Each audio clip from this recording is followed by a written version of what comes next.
మీరు ఎప్పుడైనా గమనించారో లేదో, ఒక్క శివలింగానికే ఒక ప్రత్యేకమైన గుర్తు ఒకటి ఉంటుంది.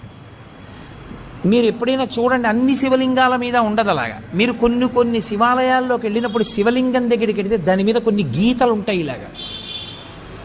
అది ఏమిటో తెలుసా గీత? అలా గీత ఎందుకు ఉంటుందో తెలుసా ఎవరికైనా? అలా గీత ఉంటే దాన్ని బ్రహ్మసూత్రము అని పిలుస్తారు. అలా గీత ఉంది అంటే నీ అదృష్టం పండి నువ్వు అక్కడికి వెళ్ళావని గుర్తు. 1000 మాటలు ఓ శివాలయంలోకి వెడితే నీకు ఎంత ఫలితమో, అలా గీతలు ఉన్నటువంటి శివలింగం ఉన్న గుళ్ళోకి వెడితే అంత ఫలితం.